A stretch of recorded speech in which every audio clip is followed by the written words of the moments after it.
La CAN 2022 a bel et bien été lancée le 9 janvier dernier dans le magnifique stade Olembe de la capitale camerounaise. Dans les groupes B, les Lions de la Teranga affrontent le Zimbabwe. Classés parmi les favoris de la CAN 2022, les Lions du Sénégal se sont fait peur et n'ont réussi à venir à bout du Zimbabwe qu'avec un écart d'un but. En l'absence de nombreux joueurs pour cause de Covid, les coéquipiers de Sadio Mané ont manqué cruellement de réalisme face au but.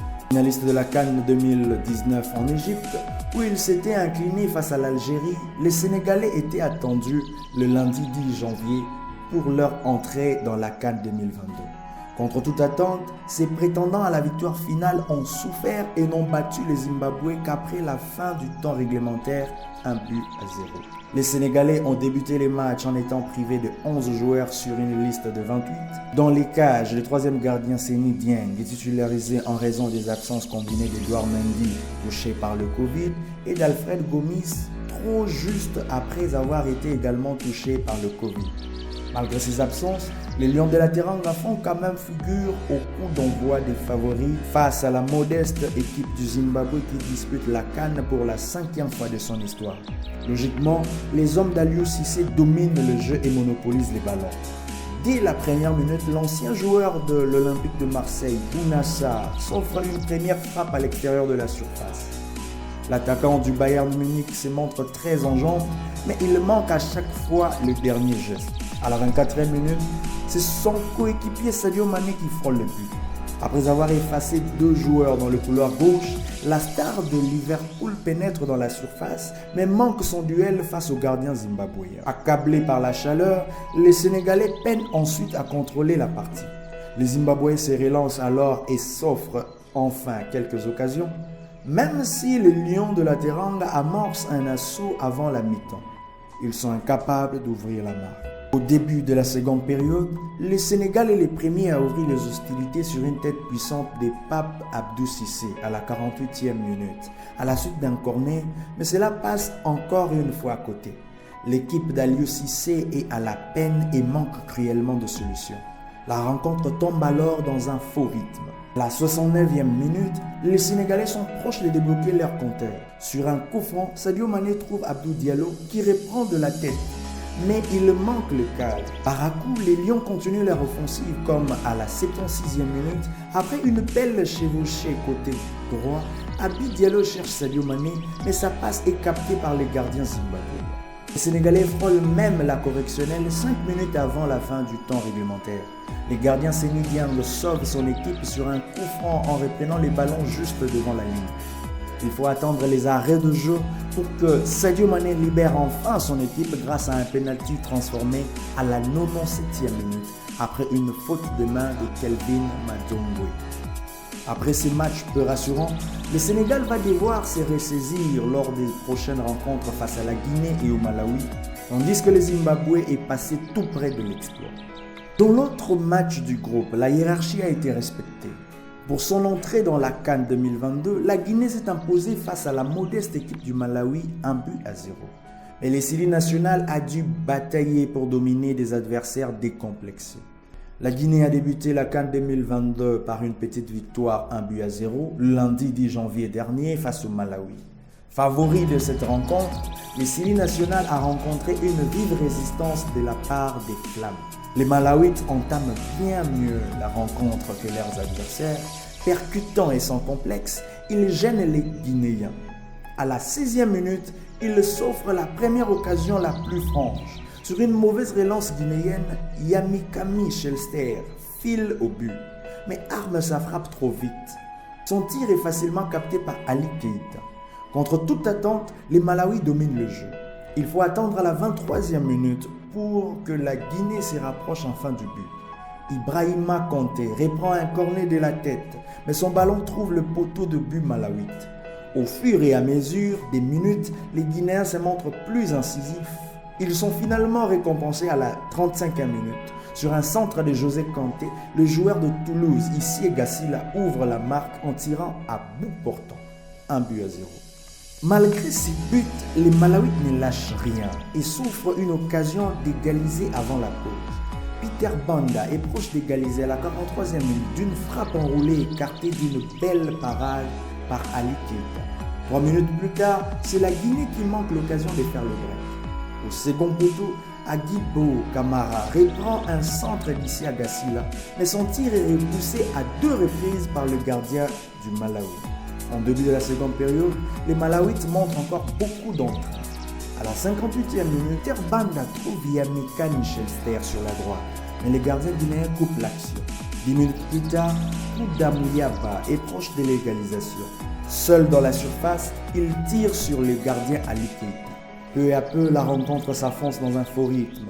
Les deux équipes accusent les coups, le score en reste là.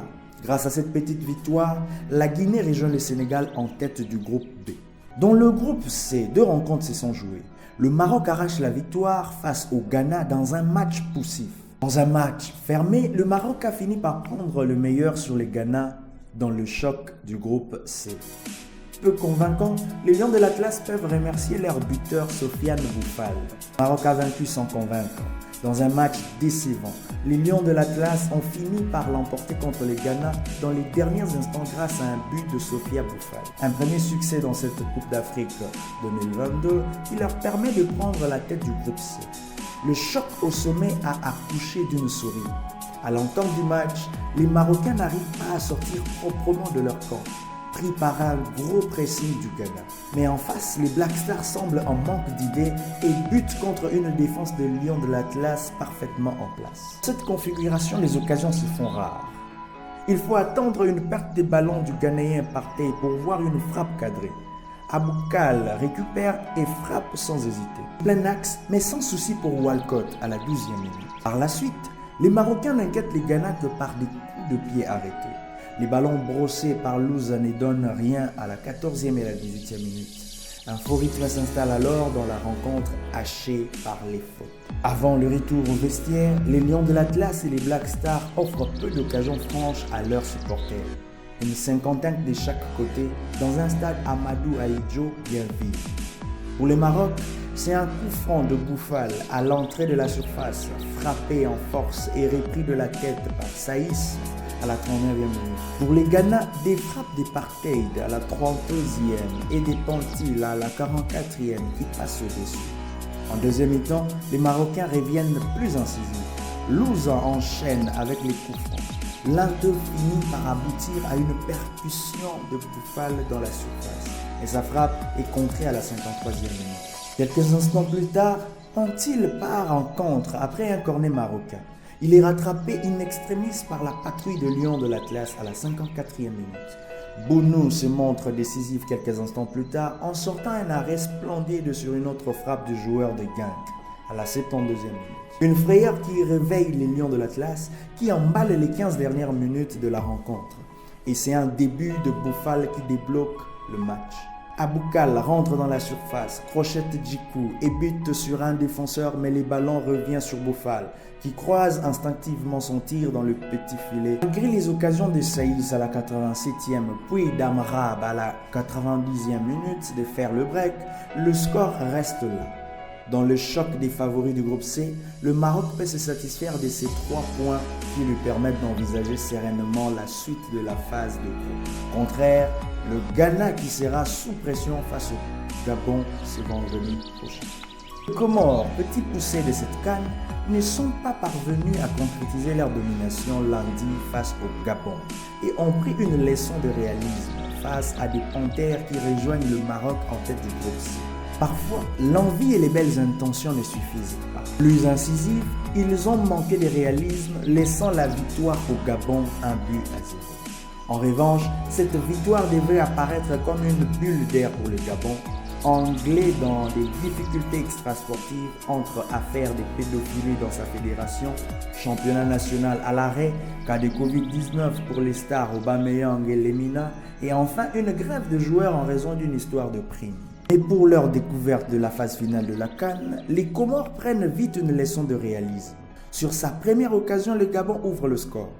Ushanga Serbumpenza dans la profondeur.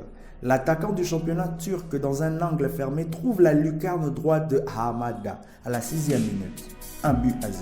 En face, les Gabons semblent se reposer sur les kick and rush, des grands ballons devant dans l'espoir de prendre de vitesse la défense comorienne.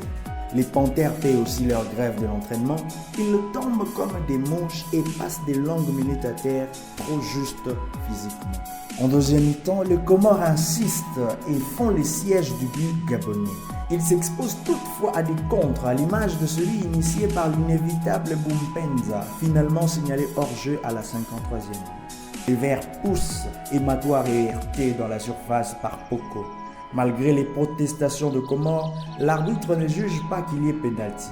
La VAR n'intervient pas sur cette situation litigieuse qui aurait pu être fatale aux hommes d'Amir Abdou puisque le Gabon manque de les surprendre sur les contres qui s'ensuivent à la 58e minute. Une reprise de Mohamed Youssouf manque les cadres à la 62e. Une frappe lointaine de Djoumoui est difficilement repoussée par Amonom tandis que les Gabon manquent les breaks quand Bouanga est stoppé par Ali Hamada à la 73e minute. Malgré quelques tentatives désespérées, à l'image de ce lobe lointain d'Eben Fardou, les Comores doivent s'avouer vaincus. Les Gabon rejoint le Maroc, vainqueur plutôt du Ghana, en tête du groupe C. Pour les Comores, la quête d'une première victoire dans le tournoi risque désormais de s'avérer compliquée. Sur les papiers, les Panthères étaient l'équipe la plus à la portée.